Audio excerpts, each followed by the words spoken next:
तार साहब, अमूमन ये होता है कि जब किसी मुल्क के अंदर इलेक्शंस हो रहे होते हैं तो अनसर्टन सिचुएशन होती है कि पता नहीं कौन वजीर आजम बनेगा, इलेक्शंस का जो माहौल होता है। लेकिन तार साहब, 10 साल में पिछले नरेंद्र मोदी की जो हुकूमत है, इतनी मजबूत पॉलिटिकल स्टेबिलिटी है कि इंडिया की जो स्टॉक मार्केट है वो 5 ट्रिलियन के लैंडमार्क पे पहुंच गई है। तार साहब, क्या बात है सर, क्या बात है सर, क्या बात है, ये बात है। अरे सर क्या बात है। बात करने का पर्पस ये है कि भाई सबसे पहले तो मैं अपने मुल्क, प्यारे मुल्क पाकिस्तान की बात करना चाहूंगा। क्या वजूहत है कि हमारे मुल्क को वीजे नहीं प्रोवाइड कर रहे? अदर कंट्रीज हमारे स्टूडेंट जाना चाह रहे हैं, लाखों की तादाद में जाना चाह रहे हैं, लेकिन वीजास पर इतनी पाबंदी और उसके बाद इतने महंगे, इतने एक्सपेंसिव हुए पड़े हैं, कोई भी जा भी नहीं पा रहा। क्या वजूहत है? पहले तो हमारी पाकिस्तानी हरकतें हैं, हम हरकतें ऐसी करते हैं कि हमारे फॉरेन कंट्रीज वाले चाहते नहीं है हमारे कंट्री में आए ना। तो इसमें फिर ये भी कि जो वहां पर और काम करने वाले हैं उनसे उनको शिकायतें नहीं है। जैसे कि मैंने बताया कि इंडियंस वहां पर कितनी बड़ी तादाद में काम कर रहे हैं, लेकिन उनसे शिकायतें नहीं है। दुबई की रूलर्स को, दुबई की गवर्नमेंट को, दुबई के लोगों को, उनकी अथॉरिटीज को, पाकिस्तानियों से ये सब शिकायतें हैं उनको। ओ भाई, मारो मुझे, मारो मारो मुझे, मारो मारो। नहीं, ये मजाक हो रहा है। एक सेकंड यार, मजाक हो रहा है। ये सबसे बड़ी मेरे ख्याल में तो ये वजूहत है ना कि हमें चाहते नहीं हो कि हमारे कंट्री में हमारी हरकतें ऐसी हैं कुछ ना। तो दुबई ने भी ब्रदरहुड है, उनके साथ भी उन्होंने भी भाई विजिट वीजे पर, बड़े वीजे पर पाबंदी लगा दी। इतना पाकिस्तानी है जाके वहाँ मांगने लग जाता दुबई में। सारे शेख अमीर शेख हैं, वो सारे उनसे मांगने शुरू हो जाते हैं। वो कहते हैं फिर इनको हमने लेकर रखना क्या है, सारे जाके भिखारी बन जाते हैं। इनकी हरकतें ये हैं, इधर हर जगह पे इनके हुक्मरान भी मांगते हैं, ये भी जाके वही काम करना स्टार्ट कर देते हैं।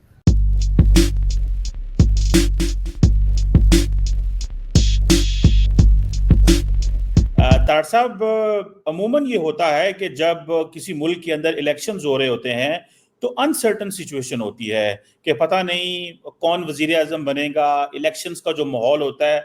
लेकिन तार साहब, 10 साल में पिछले नरेंद्र मोदी की जो हुकूमत है, इतनी मजबूत पॉलिटिकल स्टेबिलिटी है कि इंडिया की जो स्टॉक मार्केट है वो 5 ट्रिलियन के लैंडमार्क पे पहुंच गई है। तार साहब, और ये मजे की बात है, अभी सिर्फ 5 राउंड जो हैं वो हुए हैं, अभी 2 राउंड पड़े हुए हैं, लेकिन स्टिल जो स्टॉक मार्केट है उसमें इतनी स्टेबिलिटी है। इट मींस कि मैक्रो इकोनॉमिक स्टेबिलिटी भी इंडिया के अंदर मौजूद है, पॉलिटिकल स्टेबिलिटी भी मौजूद है।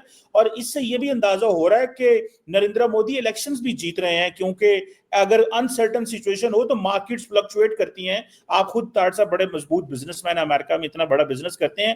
तार साहब, एक तरफ तो ये मसला है, दूसरी तरफ तार साहब वो कतरियों ने हमसे पैसे मांग लिए हैं। वो कतर के फॉर्मर प्राइम मिनिस्टर रह चुके हैं, शेख हम्माद बिन जासम बिन जबर अल थानी। उन्होंने कहा हमारा $450 मिलियन दें आपने। वो हमारे जिस कंपनी में हमने इन्वेस्ट किया था उसमें 800 मिलियन की इनकम हो चुकी है और आपने अभी तक पैसे नहीं भेजे। तार साहब, ये इसको आप कैसे देखते हैं कि एक तरफ हमसे, और शायद इससे लग ये रहा है कि वो सऊदीज को अलर्ट कर रहे हैं कि आप वहां पे इन्वेस्टमेंट तो कर रहे हैं लेकिन बी केयरफुल, ये पैसे वापस नहीं करते। तार साहब, कैसे देखते हैं इस फाइनेंशियल सिचुएशन को?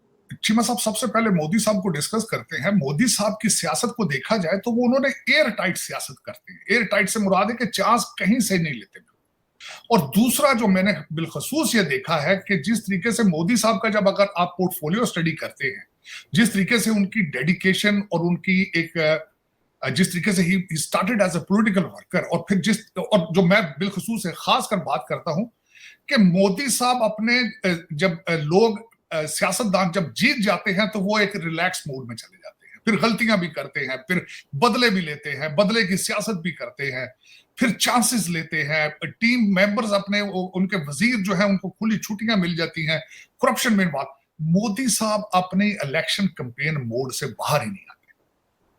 अब ये देखिए, अगर रिसेंट इलेक्शन को अगर देखा जाए, इस इलेक्शन, मोदी साहब के इंटरनेशनल दौरों से चीज शुरू होती है, फिर चंद्रयान की बातें फिर होती है, फिर उसके बाद सूरज के ऊपर जो चीजें, फिर जिस तरीके से टीम बिल्डिंग प्रोसेस में, और जिस हर एक दुनिया के अंदर जो इश्यूज आते हैं, सोच सोच के कदम उठाए जाते हैं। देखें, उन्होंने 7 अक्टूबर को उन्होंने हमास को कंडेम किया, फिर उसके बाद सिचुएशन चेंज हुई है तो उन्होंने अपना सपोर्ट चेंज करके वो फलस्तीनियों के साथ चले गए। किस तरीके से अभी रीसेंट अगर देखा जाए इस इलेक्शन से पहले, बल्कि रशिया से तो आवाजें भी आई है चीमा साहब कि भारतीय इलेक्शन के अंदर अमेरिका जो है वो मेडलिंग कर रहा है, लेकिन बड़ा सेंसिटिव मैटर था, लेकिन किस खूबसूरती से हैंडल किया गया है। पैनिक नहीं हुए, देखिए ना, पैनिक हो जाते ना, पैनिक होके कोई ऐसा बयान दे देते, जयशंकर साहब भी बयान ऐसा दे देते, अमित शाह साहब ऐसा बयान दे देते, मोदी साहब ऐसा बयान दे जाते जो डीरेल हो जाते, इलेक्शन पे इंपैक्ट आ जाता। इलेक्शन के दौरान 2-4 स्टेप लिए गए हैं, मैं हैरान हूं कि वो भी उनके हक में जा रहे हैं। जिस तरह आप देख लें दिल्ली के चीफ मिनिस्टर साहब हैं जेल में, केजरीवाल साहब, लेकिन कोई असर नहीं पड़ा।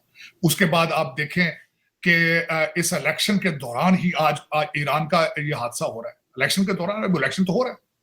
फिर उसके बाद मैंने देखा है जिस तरीके से आज हम बात कर रहे हैं स्टॉक मार्केट की, आज से हफ्ता पहले थोड़ा सा फ्लक्चुएशन हुई है, लेकिन 2 लोगों ने फौरन उसको कवर करने की कोशिश की है। अमित शाह साहब ने भी स्टेटमेंट दी थी, डॉक्टर जयशंकर साहब ने भी उसको एड्रेस किया था, इसी फ्लक्चुएशन को।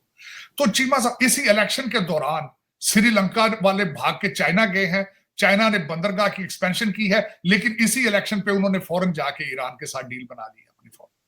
इसी इलेक्शन से फौरन पहले आपने देखा होगा कि अमेरिका के साथ तनाव आया रिलेशनशिप में, जयशंकर साहब फौरन रशिया पहुंच गए। तो ये देखें, ये चीजें, इसमें एक चीज देखनी होती है कि लीडरशिप और डेडिकेशन और नेशनलिज्म। अब सबसे पहले तो मैं अपने मुल्क, प्यारे मुल्क पाकिस्तान की बात करना चाहूंगा। क्या वजूहत है कि हमारे मुल्क को वीजे नहीं प्रोवाइड कर रहे? अदर कंट्रीज हमारे स्टूडेंट जाना चाह रहे हैं, लाखों की तादाद में जाना चाह रहे हैं, लेकिन वीजास पर इतनी पाबंदी और उसके बाद इतने महंगे, इतने एक्सपेंसिव हुए पड़े हैं, कोई भी जा भी नहीं पा रहा। क्या वजूहत है? पहले तो हमारी पाकिस्तानी हरकतें हैं, हम हरकतें ऐसी करते हैं कि हमारे फॉरेन कंट्रीज वाले चाहते नहीं है हमारे कंट्री में आए ना। ये सबसे बड़ी मेरे ख्याल में तो ये वजूहत है ना कि हमें चाहते नहीं हो कि हमारे कंट्री में, हमारी हरकतें ऐसी हैं कुछ ना। तो दुबई ने भी ब्रदरहुड है, उनके साथ भी उन्होंने भी भाई विजिट वीजे पर, बड़े वीजे पर पाबंदी लगा दी। इतना पाकिस्तानी है जाके वहाँ मांगने लग जाता दुबई में, सारे शेख अमीर शेख हैं, वो सारे उनसे मांगने शुरू हो जाते हैं।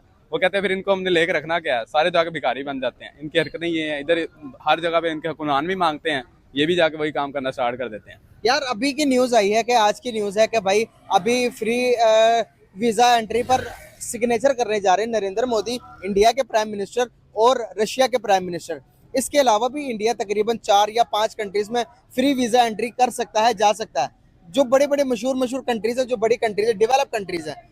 क्या वजूहत है कि हमारे वीजे इस तरह नहीं हमें लोग प्रोवाइड करते, हमारा वेलकम करते जिस तरह से इंडिया को वेलकम किया जाता है? जाहिर सी बात है, इंडिया एक तरक्की याफ्ता मुल्क कंट्री हो गया ना तो अब उसको इजीली वीजा मिलता है। वहाँ के जो लोग हैं हमसे बहुत ज्यादा कॉम्पिटेटिव है। अच्छा। देखो वो हमसे पहले चांद पे चला गया, अब हमारे देखो यहाँ पे कैसे उन्होंने चांद का प्रोजेक्ट दिया, चाइना के सहारे से ले रहे हैं। अब वो देखो इतने हमसे बहुत ज्यादा आगे, 50 साल में कहता हूँ हमसे इंडिया आ गया। अच्छा। उनके स्टूडेंट के चार्टर्ड अकाउंटेंसी के जो स्टूडेंट्स हैं ना, वो भी बहुत आगे, हर फील्ड में वो हमसे आगे। अच्छा। उनको वो फ्रीलांसिंग में वो पता नहीं कितने ज्यादा डॉलर्स, मिलियंस में डॉलर्स कमा रहे हैं फ्रीलांसिंग से। सही बात है। और उनका जो स्टूडेंट है, जो भी उनके लोग हैं, बशिंदे हैं, वो जो बाहर जाते हैं ना, वो बहुत अच्छा परफॉर्म करते हैं और वो मतलब अपने आप को ना मतलब प्रूव करवाते हैं कि यार हम लोग कुछ हैं, हमें माना जाए फॉरेन कंट्रीज में। हमारे पाकिस्तानी जाके ये नहीं कर पाते, हम अक्सर ही ग्लिचेस करते हैं, हमारी परसेंटी होती है, हम कहते हैं यार बस इन्हें लूटें खाएं, फिर कोई ना कोई फ्रॉड करें और निकलें यहाँ से। हम परमानेंटली स्टे करने की कोशिश नहीं करते वहाँ पे, मतलब एक अपना मकाम नहीं बनाते जाके वहाँ पे। मेरा तो ये ख्याल है।